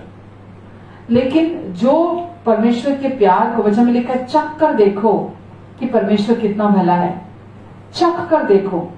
हम बोलते हैं कि परमेश्वर अच्छे हैं और वो हमेशा अच्छे हैं। बिल्कुल सच्चाई है ये कि परमेश्वर अच्छे हैं और वो हमेशा अच्छे हैं। और जैसा हम ये बोलते हैं कि परमेश्वर अच्छे हैं और वो हमेशा अच्छे हैं, बिल्कुल उसी रीति से परमेश्वर ने जब हमें कह दिया कि अब तुम अच्छे हो और हमेशा के लिए अच्छे हो, तो हमें विश्वास करना चाहिए। जब परमेश्वर अब हमें कहते हैं कि तुम माफ किए गए हो और हमेशा के लिए माफ कर दिए गए हो, क्योंकि यीशु ने क्रूस पर कार्य को पूरा कर दिया तुम्हारे लिए, तो हमें विश्वास करना चाहिए। जब परमेश्वर कहते हैं कि मैंने तुम्हें स्वीकार कर लिया और हमेशा के लिए स्वीकार कर लिया, तो हमें विश्वास करना चाहिए कि हमें हमेशा के लिए स्वीकार कर लिया। जब परमेश्वर हमें कहते हैं कि यीशु के कोड़े खाने से तुम चंगे हो गए हो और हमेशा के लिए चंगे कर दिए गए हो, तो हमें विश्वास करना चाहिए परमेश्वर जो हमें कहते हैं। परमेश्वर जब कहते हैं कि यीशु के कारण अब तुम प्रेम किए गए हो और हमेशा प्रेम किए जाओगे, तो हमें विश्वास करना चाहिए जब परमेश्वर कहते हैं। जैसा हम ये विश्वास करते हैं कि परमेश्वर अच्छे हैं और वो हमेशा अच्छे हैं, ऐसे ही हमें विश्वास करना चाहिए। जब परमेश्वर कहते हैं कि तुम फ्रूटफुल हो तो, और हमेशा के लिए फ्रूटफुल हो, तो अब आज आपको और मुझे विश्वास करना चाहिए कि मैं फ्रूटफुल हूं और हमेशा के लिए फ्रूटफुल हूं। जब परमेश्वर आपसे ही कहते हैं कि मैं अपनी शांतिदायक वाचा तेरे साथ बांधता हूं और मैं उसे कभी नहीं तोड़ूंगा, तो आपको विश्वास करना है कि परमेश्वर आपने ये प्रॉमिस किया है कि अब आपके साथ में शांति में आ चुकी हो और हमेशा के लिए शांति में हूं आपके साथ, और अब आप इस शांतिदायक वाचा को, अपने इस कवनेंट को कभी नहीं तोड़ेंगे और मैं हमेशा आपके साथ इस वाचा में एक रहूंगी। आमेन। तो परमेश्वर ने हमारे साथ अपनी ये शांतिदायक वाचा बांधी ताकि हम इस वाचा में चल सके। तो जब हे बांझ तू जो गला खोलकर चिल्ला, जय जयकार कर, क्योंकि त्यागी हुई के पुत्र सुहागिन के पुत्रों से अधिक होंगे। तो यहाँ पर परमेश्वर जो उल्लेख दे रहे हैं वो कह रहे हैं अब्राहम और सारा के बारे में। उस चमत्कार का उल्लेख है कि सारा बंजर थी और बिना बच्चों वाली थी, और सारा की दासी जो हाजरा थी उसने इस्माइल नाम का एक पुत्र उत्पन्न किया अब्राहम से, लेकिन अभी भी वहां उम्मीद नहीं टूटी थी। तो सारा, परमेश्वर ने बोला एक बच्चे को जन्म देगी और अब्राहम और सारा के माध्यम से अनगिनत बच्चे पैदा होंगे। और हालांकि अब्राहम और सारा को परमेश्वर के द्वारा जो बच्चे दिए गए उसमें जो बच्चा प्रतिज्ञा किया हुआ बच्चा था वो इसहाक था, पर परमेश्वर उस इसहाक के जन्म पे ही रुककर वो प्रोफेसी को खत्म नहीं कर दिया परमेश्वर ने, जब परमेश्वर ने अब्राहम और सारा को बोला था कि तुमसे एक पुत्र होगा। तो परमेश्वर ने इसको, ये शायद जिसकी बात कर रहा है, परमेश्वर दिखा रहे इससे भी कुछ बड़ा होने वाला है, मैं इससे भी कुछ बड़ा करने जा रहा हूं और बहुत सारे बच्चे आने जा रहे हैं, परमेश्वर दिखा रहे हैं वहां। और परमेश्वर उन लोगों के साथ ये वाचा बांधते हैं जो परमेश्वर के साथ वाचा में है, जो परमेश्वर के परिवार से बिलोंग करते हैं लोग, परमेश्वर उनके साथ ये वाचा बांध रहे हैं, ये कवनेंट बांध रहे हैं कि त्यागी हुई के बच्चे सुहागिन के बच्चों से अधिक होंगे। तो परमेश्वर यहाँ पर परिस्थितियों को के बदलाव की भविष्यवाणी कर रहे हैं कि चीजें, परिस्थितियां कैसे बदलेंगी जो कि बच्चों के आने का कारण बनेगी। तो प्रभु यीशु मसीह ने जो क्रूस पर कार्य पूरा किया, उस कार्य के द्वारा परमेश्वर ने बोला अब बस खत्म दिन, अब वो दिन चले गए बांझपन के, अब वो वीराने के दिन चले गए, अब वो उजाड़ के दिन चले गए। अब केवल जो कोई भी मेरे पुत्र के उस पूरा हुए कार्य पर विश्वास करेगा वो गला खोल कर जय जयकार करेगा, जो उसकी घोषणा करेगा उस पूरा हुए कार्य की, वो हमेशा आनंदित रहेगा और वो फ्रूटफुल होगा अपने जीवन में, वो हमेशा फलवंत होगा अपने जीवन में। और ये शाया 53 के 10 में जो लिखा है कि बताया कि दास अपने वंश को देखेगा, यानी कि संतानें आ रही। प्रभु यीशु मसीह के बारे में लिखा है कि मेरा दास अपने वंश को देखेगा, ताकि वो संतानें आ रही हैं। केवल संतान नहीं आ रही है, बहुत सारे बच्चे, एक दो नहीं, बहुत सारे बच्चे पैदा होने जा रहे हैं। इसीलिए इशाया 54 के 2 में लिखा है परमेश्वर के लोगों को कहा जा रहा है वहां, तंबुओं को अपने बड़ा कर ले और अधिक स्थान बनाने का निर्देश दिया है कि अब अपने तंबू के पट चौड़े कर ले, और क्योंकि तू अब दाएं बाएं फैलेगी, स्थान को बड़ा कर ले। क्यों तंबू के पट चौड़े कर ले, क्यों स्थान को बड़ा करने का निर्देश दिया गया है? क्योंकि लिखा है, क्योंकि त्यागी हुई की संतानें सुहागिन से कहीं अधिक होंगी। आमीन। क्योंकि बहुत सारी संतान होगी, बहुत सारी संतान होगी और तू उस क्षेत्र को बड़ा कर ले, तो इतने सारे बच्चे होंगे। और वो बच्चे न केवल अपने ही जहां वो रहते हैं वहां के अधिकारी होंगे, वचन में लिखा वो राष्ट्रों के अधिकारी होंगे, वो कई राष्ट्रों के अधिकारी होंगे, वो जगह जगह फैलेंगे, वो जगह जगह जाएंगे, तंबू के पट चौड़े कर ले, वो जगह जगह पहुंचाए जाएंगे, जगह जगह जाएंगे। और जो लोग वहां जहां जहां भी वो जाएंगे वहां पर जाकर इस भविष्यवाणी को लेकर जाएंगे कि हे बांझ, तू गला खोल कर ऊंचे स्वर में गीत गा, जय जयकार कर, क्योंकि त्यागी हुई के पुत्र सुहागिन के पुत्रों से अधिक होंगे। आमीन। तो ये सब कैसे होगा, ये बताया जा रहा है। ये यीशु के पहले मृत्यु और यीशु का पहले पुनरुत्थान होगा, वो मुर्दों में से जी उठेंगे, उसके बाद वो अपनी संतान को देखेगा। प्रभु यीशु मसीह के बारे में लिखा है वो पहले अपना प्राण दोष बलि करेगा, फिर वो बहुतेरों को परमेश्वर के सामने धर्मी ठहराएगा, फिर परमेश्वर का प्रॉमिस पूरा होगा कि त्यागी हुई के जो पुत्र हैं वो सुहागिन के पुत्रों से अधिक होंगे। तो ये पहले यीशु क्रूस पर अपनी जान देंगे, फिर उनका पुनरुत्थान होगा और उसके बाद वो संतानें इतनी होंगी कि वो राष्ट्रों में फैल जाएंगी, वो जगह जगह भर जाएंगी, जगह जगह फैल जाएंगी। तो ये चमत्कार पूरी पृथ्वी पर प्रभु यीशु मसीह के द्वारा भविष्यवाणी की गई कि उनके द्वारा होगा। ये बांझ पुत्र जनेगी और बहुत सारी संतानों को जन्म देगी। और 54 के 4 से 8 में लिखा है, मैं पूरा नहीं पढ़ूंगी, वहां लिखा है तू मत डर, तुझे डरने की अब कोई आवश्यकता नहीं है, क्योंकि तूने परमेश्वर के उस पूरा हुए कार्य पर विश्वास किया, यीशु के मृत्यु गाड़े जाने और जी उठने पर तूने विश्वास किया है। अब तुझे डरने की जरूरत नहीं है। क्यों? क्योंकि मौत का डर अब तेरे अंदर नहीं रहेगा, लोगों का डर तेरे अंदर अब नहीं रहेगा। क्यों? क्योंकि मैंने तुझे स्वर्गीय स्थानों में अपने साथ सब काम को पूरा करके, जैसे यीशु बैठे सब काम को पूरा करके, वैसे ही मैंने तुझे अपने साथ बिठा दिया है। इसीलिए तुझे डरने की आवश्यकता नहीं है। और पद 8 में लिखा है कि परंतु मैं सदा के प्रेम से अब तुझ पर दया करूंगा, कि मैंने पल भर के लिए पाप के वजह से मैंने तुझे छोड़ दिया था, मैं भूला नहीं था तुझे, मैंने तुझे छोड़ दिया था, पर अब मैं तेरा कर्ता, मैं तेरा पति हूं और अब मैं तुझे हमेशा के लिए अपना लूंगा, हमेशा के लिए तुझे अपने पास रख लूंगा और मेरा जो प्रेम है, मैं अपने प्रेम में सदा के लिए तुझे बनाकर रखूंगा और तुझ पर हमेशा दया करूंगा, परमेश्वर कहते हैं। और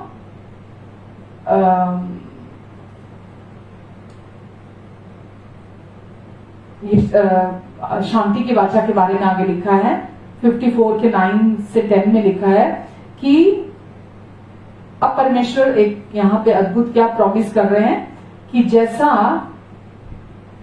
नूह के समय में धरती जल प्रलय से डूबी थी, जैसा नूह के समय में धरती जल प्रलय से डूबी थी, अब भविष्य में कभी भी मैं वैसा नहीं करूंगा। ये मैंने प्रॉमिस किया है कि धरती कभी भी जल प्रलय से खत्म नहीं होगी।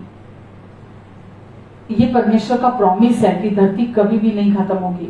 और परमेश्वर ने बोला जैसा मैंने नूह के समय में ये प्रतिज्ञा की थी, मैं आज तुझसे ये प्रतिज्ञा करता हूं कि मैं अपनी ये वाचा, जैसे मैंने वो नहीं तोड़ी अभी तक और कभी नहीं तोड़ूंगा, मैं अपनी वाचा को हमेशा याद रखूंगा और अपनी वाचा को पूरा करूंगा तेरे साथ। आमेन, हालेलुया।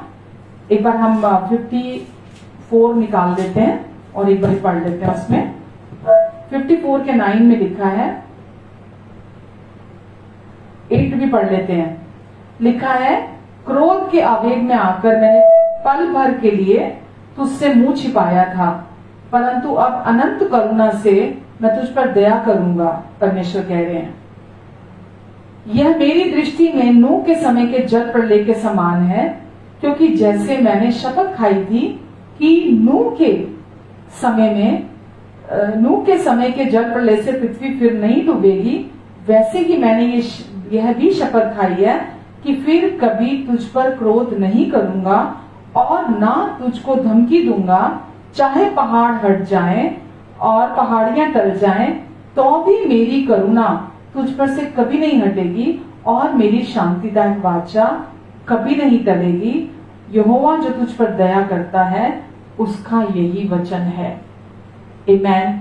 तो परमेश्वर ने ये प्रॉमिस किया, ये वाचा बांधी कि वो अपने लोगों से इतना प्यार करते हैं, क्योंकि अब यीशु ने पिता का जो क्रोध पाप के प्रति था, यीशु ने उस क्रोध को शांत कर दिया।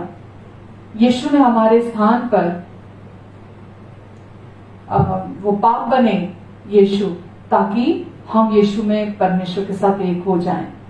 और पिता का सारा क्रोध यीशु ने अपने अंदर जज्ब कर लिया, अपने अंदर सोख कर लिया।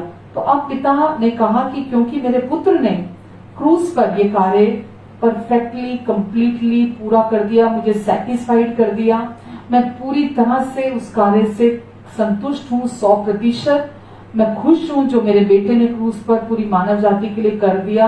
अब क्योंकि जो मेरा क्रोध पाप के प्रति था वो अब शांत कर दिया मेरे पुत्र ने अपने क्रूस पर बहाए लहू के द्वारा। इसीलिए जैसा नूह के समय में मैंने ये प्रॉमिस किया था कि धरती दोबारा जल प्रलय से नहीं डूबेगी, बिल्कुल वैसा ही मैं अब फिर शपथ खाता हूं और मैं ये प्रॉमिस करता हूं, कसम खाता हूं कि मैं तुम पर कभी क्रोधित नहीं होऊंगा, कभी क्रोधित नहीं होऊंगा। मैंने ये शपथ खाई है कि कभी तुझ पर क्रोध नहीं करूंगा और ना तुझे धमकी दूंगा, चाहे पहाड़ हट जाए या पहाड़ियां टल जाएं, मेरी शांतिदायक वाचा मैं कभी नहीं तोड़ूंगा, वो कभी नहीं टलेगी। परमेश्वर कहते हैं वो करुणा तुझ तेरे जीवन से कभी दूर नहीं होगी, चाहे जो मर्जी हो जाए, क्योंकि मेरे पुत्र ने इस कार्य को पूरा कर दिया। तो परमेश्वर की ये जो वाचा है ये चिरस्थायी बोलते हैं ना, जिसको अनंत तक की है। परमेश्वर अपनी इस वाचा को कभी नहीं तोड़ेंगे, वो आप पर कभी गुस्सा नहीं होंगे। ये उनका प्रॉमिस है कि मैं नहीं कह रही हूँ, परमेश्वर कह रहे हैं कि मैं कभी तुझ पर क्रोधित नहीं होऊंगा और मेरी करुणा चाहे कुछ भी हो जाए कभी नहीं हटेगी तेरे जीवन से, और मेरी इस वाचा को मैं कभी भी तेरे जीवन से तोड़ूंगा नहीं। पापी लोग इस वाचा को बार बार तोड़ने जा रहे हैं। परमेश्वर ये जानते थे कि संसार में लोग बार बार इस वाचा को तोड़ेंगे, बार बार तोड़ेंगे। इसीलिए परमेश्वर ने ये शांति की वाचा एस्टैब्लिश की, इसीलिए इसको स्थायी किया, हमेशा के लिए बोला। जैसा कि उसमें लिखा था ना, ये हेजकल 37 में उसके 26 में लिखा है शायद, कि मैं तेरे साथ ये शांति की वाचा बांधता हूं और ये हमेशा के लिए अनंत तक की ये वाचा है। तो कोई भी ऐसा समय आपके जिंदगी में नहीं है कि परमेश्वर अपने अटल प्रेम से आपको अलग कर देंगे। परमेश्वर आपको अपने इस अटल प्रेम में बने नहीं रहने देंगे, ये आपके जीवन से इस वाचा को हटा देंगे। चाहे कुछ भी हो जाए, कोई भी समय ऐसा नहीं है कि परमेश्वर बोले अब तूने बहुत गलतियां कर दी हैं, अब तो तूने बहुत पाप कर दिए हैं, अब तू मेरी इस वाचा से बाहर निकल। कभी ऐसा नहीं होगा, कभी आपके जीवन में ऐसा नहीं होगा। परमेश्वर बोले बस अब नहीं, मैं तुझे माफ कर पाऊंगा, अब नहीं माफ कर सकता। परमेश्वर ऐसा दिन कभी भी आप अपने जीवन में नहीं देखेंगे। क्यों? क्योंकि जब आप परमेश्वर के साथ संबंधित हो जाते हैं यीशु के द्वारा, जब आपका परमेश्वर के साथ मेल मिलाप हो जाता है यीशु के द्वारा, जब आप एक बार उनकी फैमिली से बिलोंग करते हैं, जब आपको परमेश्वर एक बार स्वर्गीय स्थान में अपने साथ बिठा देते हैं, तो ऐसा कुछ भी नहीं है जो हम कर सकते हैं और परमेश्वर हमें हमारी हमें माफ करने के लिए परमेश्वर बोले नहीं बस अब तो बहुत हो गया, अब मैं तुझे माफ नहीं कर सकता, या हमें अस्वीकार कर दें। उन्होंने हमें हमेशा के लिए स्वीकारा है, हमेशा के लिए माफ किया है, हमेशा के लिए हमारे पापों को धोया है, हमें अपने साथ एक कर लिया उन्होंने। तो हम वास्तव में यदि परमेश्वर की इच्छा रखते हैं और उनके साथ अगर हम जुड़े रहते हैं, ये इम्पोर्टेंट है। ये नहीं कि हमने एक बार परमेश्वर को कोई मूर्ख न समझे। परमेश्वर मूर्ख नहीं है। जब कोई व्यक्ति दिल से यीशु के उस पूरा हुए कार्य पर विश्वास करता है, परमेश्वर के साथ संबंध में आ जाता है, परमेश्वर जानते हैं कौन मेरा है। जो व्यक्ति दिल से परमेश्वर को अपना पिता स्वीकार करता है और परमेश्वर की बनाइयों को रिसीव करता है और यीशु के पूरा हुए काम पर विश्वास करता है, वो व्यक्ति को परमेश्वर कभी भी अपने से अलग नहीं करते और ना वो शांति की जो वाचा है वो उसको कभी भी तोड़ते हैं। तो परमेश्वर ने अपनी ये वाचा अपनी इच्छा से हमारे साथ बांधी है। अब परमेश्वर क्या चाहते हैं? आज जो हमारा पार्ट है, हमारा रोल है, वो क्या है? आज हमारा हमारा पार्ट यही है कि हम इस शांति की वाचा को हम याद रखें, परमेश्वर के इस प्रॉमिस को याद रखें कि परमेश्वर ने कहा है कि मैं ये चिरस्थायी है, ये कभी ना टलने वाली है। पहाड़ हट जाए, पहाड़ियां टल जाएं, पर मेरी ये वाचा मैं कभी नहीं तोड़ूंगा और ये वाचा कभी नहीं टूटेगी। जब आप विश्वास, क्यों नहीं टूटेगी? क्योंकि यीशु ने अपना काम पूरा किया है, यीशु ने अपना प्राण आपके लिए दोष बलि किया है, यीशु ने आपको अपनी धार्मिकता दी है। आप यीशु के वजह से परमेश्वर के सम्मुख धर्मी ठहराए गए हैं। यीशु के क्रूस पर पूरा हुए कार्य की वजह से ही आप परमेश्वर के साथ स्वर्गीय स्थानों में बिठा दिए गए हैं। यीशु ने ही आपको अपने पूरा हुए कार्य में लाकर रखा है। तो सब कुछ यीशु ने ये कार्य आपके लिए इसीलिए किया था ताकि आप इस धरती पर जब तक हैं आप जय जयकार के गीत गाएं, आप आनंदित रहें। आप याद रखें कि हमारा परमेश्वर कवेनेंट का परमेश्वर है। हमारा परमेश्वर जो कवेनेंट बांध देते हैं वो कभी नहीं तोड़ते हैं, वो हमेशा अपनी कवेनेंट को निभाएंगे। तो आज हम इस कवेनेंट के अंदर में हैं जो परमेश्वर ने बांधी है, हमने नहीं बांधी है। हम तो रोज वायदा करेंगे, रोज तोड़ेंगे, पर ये परमेश्वर ने इसीलिए हमारे साथ ये वाचा नहीं बांधी। परमेश्वर ने अपने साथ ये वाचा बांधी। यीशु और पिता के बीच में ये वाचा बांधी गई है, और क्योंकि अब यीशु और पिता के बीच में ये वाचा बांधी गई है तो हम अगर उसमें शामिल होते तो हम इसको रोज तोड़ते। पर क्योंकि परमेश्वर ने हमें इसका साइलेंट, हम बेनिफिशियरी हैं इसके, हम पैसिव हैं, हमने कुछ किया नहीं है इसमें, लेकिन परमेश्वर क्या चाहते हैं, हम विश्वास करें कि ये पिता और पुत्र ने इस कार्य को संपन्न किया है, सिद्धता से पूरा कर दिया है, और अब मैं हमेशा के लिए इसका बेनिफिशियरी हूँ। मैं जब तक इस धरती पर हूँ, मैं इस धरती पर हमेशा उन ब्लेसिंग्स का फायदा उठाऊंगा जो परमेश्वर ने अपनी इस कवेनेंट के अंडर में हमें दी है। तो अगले हफ्ते मैं इसकी क्या ब्लेसिंग्स के जो इस कवेनेंट ऑफ पीस है, जो शांति की जो वाचा है, इसके द्वारा क्या ब्लेसिंग्स हमारी लाइफ में आती हैं, हमें प्राप्त होती हैं, मैं उसके बारे में बात करूंगी। क्योंकि अभी समय काफी हो गया, तो आइए हम प्रार्थना करते हैं, धन्यवाद देते हैं। पिता, आज के वचन के लिए मैं आपको धन्यवाद देती हूँ परमेश्वर, अपने सारे प्रियजनों के लिए धन्यवाद पिता। इन सब के दिलों में आज आपने कार्य किया है, और ये वचन 30 गुना, 60 गुना, 100 गुना फल लेकर आएगा। आमीन, आमीन, आमीन। आगे इस समय हम प्रभु खोज लेते हैं विश्वास के साथ, क्योंकि यीशु ने हमारे लिए क्रूस पर सब काम को पूरा कर दिया। यीशु ने रोटी ली, धन्यवाद देकर तोड़ी और कहा, ये मेरी देह है जो तुम्हारे लिए तोड़ी जाती है। आइए हम धन्यवाद के साथ प्रभु की देह में से खाते हैं। उसी रीति से कटोरा लिया, यीशु ने कहा, ये मेरा कटोरा नई वाचा का लहू है जो तुम्हारे पापों की क्षमा के लिए बहाया जाता है।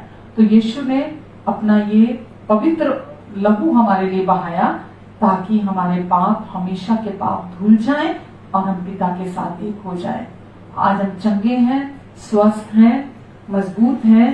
हमारी जवानी को उन्होंने औकात की तरह नया कर दिया है, और आज हम जीवन के भागी हैं। आमीन। आइए पीते हैं।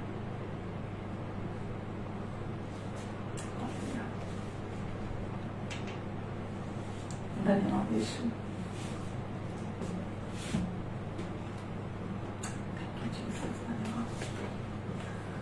यीशु नाम मिला, यीशु नाम मिला, मेरा जीवन संवर गया। हाँ, मेरा जीवन संवर गया। यीशु नाम मिला, यीशु नाम मिला, मेरा जीवन संवर गया। हाँ, मेरा जीवन संवर गया। तेरे लहू से, यीशु के लहू से, मसीह के लहू से, पिता के लहू से मेरा जीवन संवर गया। हाँ, मेरा जीवन संवर गया। यीशु नाम मिला, यीशु नाम मिला, मेरा जीवन संवर गया। हाँ, मेरा जीवन संवर गया। तेरे रूह से, यीशु के रूह से, पिता के रूह से, मसीह के रूह से मेरा जीवन संवर गया। हाँ, मेरा जीवन संवर गया। यीशु नाम मिला, यीशु नाम मिला, मेरा जीवन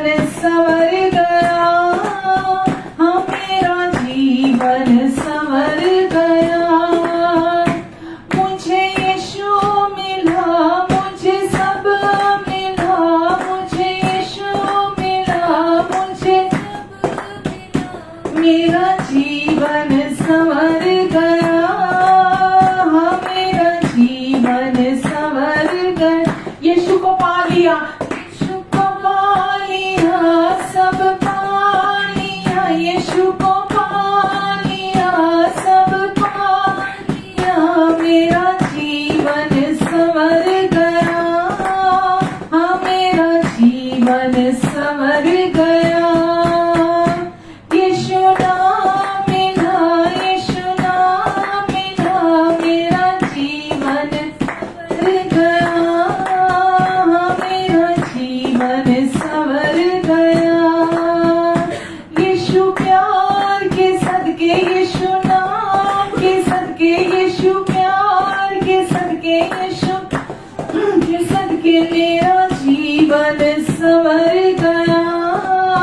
हाँ, मेरा जीवन संवर गया। सच में मेरा जीवन संवर गया। सचमुच मेरा जीवन संवर गया। हाँ, मेरा जीवन संवर गया।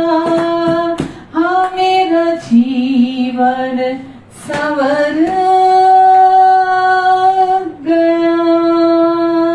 आमीन। आइए आप सबके लिए प्रार्थना करती हूँ। पिता, मैं इस समय सारे प्रियजनों को आपके हाथों के नीचे लाती हूँ। परमेश्वर, पूरा सप्ताह प्रभु और अगली बार के मिलने तक प्रभु ये आपके हाथों के नीचे, आपके पंखों की आड़ के नीचे, परों के नीचे है पिता। इनके और इनके प्रियजनों को आप अपने लहू के नीचे, अपने पंखों की आड़ के नीचे छिपा कर रखेंगे, क्योंकि आपने खुद प्रॉमिस किया है कि जो आप में बैठेगा वो आप में ठिकाना पाएगा। जो यीशु के पूरा हुए कार्य में बैठेगा वही आप में, आपके पंखों के तले ठिकाना पाएगा। प्रभु, आप इनकी मदद करेंगे, सहायता करेंगे आपके वचन को सुनने के लिए, समझने के लिए, सीखने के लिए, बढ़ने के लिए। प्रभु, आप अनुग्रह देंगे। परमेश्वर, धन्यवाद पिता, आप इनकी सारी जरूरतों को अपनी महिमा के उस धन से जो मसीह यीशु में पूरी करेंगे। इनके पास हमेशा आपके अनुग्रह से हर समय सब कुछ की बहुतायत रहेगी, यहाँ तक कि जरूरतमंदों की मदद करने के लिए भी। शैतान के हर झूठ और धोखे को मैं इनके जीवन से तोड़ती हूँ और प्रभु, आप अपनी सच्चाई को इन पर रिवील करेंगे। आपकी महिमा इनके द्वारा प्रकट हो, आपकी रोशनी इनके द्वारा चमके, आपका प्रेम इनके द्वारा महके, आपका जीवन इनमें से प्रवाहित होने पाए। आपने कहा तेरे मुंह का वचन इतना सलोना हो कि हर सुनने वाले पर अनुग्रह हो। आपका अनुग्रह और शांति मल्टीप्लाई हो जाए, कि आपके अनुग्रह में और आपकी पहचान में बढ़ते चले जाएं। प्रभु यीशु के नाम से धन्यवाद। यीशु, धन्यवाद। Amen, amen. Thank you so very much. Love you all and God bless you all. आज के वचन से अगर आपने कुछ सीखा है, आपको ये उन्नति हुई है, आपको शांति मिली है, तो प्लीज आप दूसरों के साथ भी इस वचन को जरूर बांटे। और प्रतिभापुरी के नाम से जो हमारा यूट्यूब पे चैनल है, वहां भी जाकर अगर अभी तक आपने सब्सक्राइब नहीं किया तो वहां जाकर भी जरूर सब्सक्राइब करें। और हमारे वहां और भी जो वचन है आप उन्हें सुन सकते हैं और दूसरों के साथ शेयर कर सकते हैं। So love you all, take care, God bless you, thank you.